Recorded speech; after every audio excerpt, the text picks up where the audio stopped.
कालीगंज विधानसभा seat पर आज हो रहा वोटिंग। बारिश के बीच छाता लेकर पहुंचे वोटर।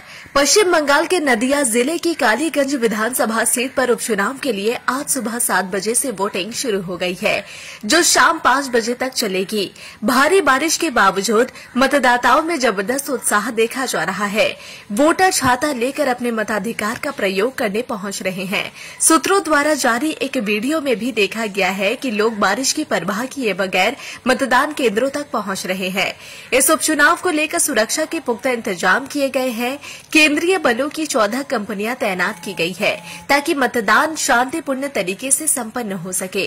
गौरतलब है कि कालीगंज सीट पर उपचुनाव की जरूरत तृणमूल कांग्रेस के विधायक नसीरुद्दीन अहमद के फरवरी में अचानक निधन के कारण पड़ी थी। इस बार उनकी बेटी अलीफा तृणमूल कांग्रेस की उम्मीदवार है। वहीं बीजेपी ने आशीष घोष को और कांग्रेस उम्मीदवार काबिलुद्दीन शेख को माकपा का समर्थन प्राप्त है। इस सीट पर तृणमूल, बीजेपी और कांग्रेस वाम गठबंधन के बीच त्रिकोणीय मुकाबला देखने को मिल रहा है। मतगणना 23 जून को होगी।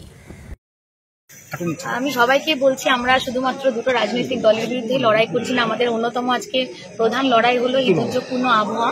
সকাল থেকে বৃষ্টির পরিমাণ খুব বেশি ছিল বলে আমাদের ভোটাররা সেইভাবে এসে ভোট শুরু করতে পারেনি, কিন্তু এখন বৃষ্টি ধরে এসেছে। নেতৃত্বের কাছে অলরেডি খবর পাঠানো হয়েছে, তারা যাতে সমস্ত রকম ব্যবস্থা করে দেন যাতে মানুষ তাদের সর্বোচ্চ অধিকার ভোটাধিকার প্রয়োগ করতে পারে এবং সুস্থভাবে ভোট দিতে পারে। লড়াইটা কতটা কঠিন হবে বলে মনে হচ্ছে? কালীগঞ্জে আমাদের সংগঠন খুব শক্তিশালী। আমরা বিগত কয়েকদিন ধরে মাটি কামড়ে মানুষের কাছে গেছি, বুথে বুথে ঘরে ঘরে গিয়েছি, তাদের দোয়া আশীর্বাদ চেয়েছি। কালীগঞ্জে মানুষ আমাদের পাশে থাকবে, এটা আমার বিশ্বাস। বিভিন্ন জায়গায় দেখা গেছে রাস্তা নিয়ে অনেক সময় অভিযোগ উঠেছে এলাকার লোকজন, তো সেইখানে দেখা গেছে যে আপনার তরফ থেকে সেগুলোকে দ্রুত সমাধান করার আশ্বাস দেওয়া হয়েছে, তো সেটাকে কতটা কার্যকরী করার পরিকল্পনা রয়েছে আগামী দিনে? দেখুন, মানুষ সেই জায়গায় গিয়ে অভিযোগ করে যেখানে তারা জানে যে যারা সেই অভিযোগের সমাধান করবে, সেই বিশ্বাসটুকু মানুষের আছে। মানুষ জানে আগামী দিনে তৃণমূলই ক্ষমতায় আসবে এবং রাস্তার কাজ করবে।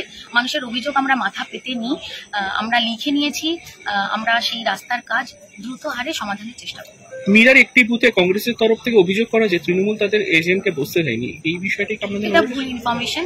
বিরোধীদের সংগঠন কালীগঞ্জে সেরকম নেই। আমি সবাইকে বলবো সংগঠনকে শক্তিশালী করুন, মানুষের পাশে থাকুন, যাতে আগামী দিনে আপনারাও এগিয়ে নিতে পারেন। এটা 167 নম্বর বুথ।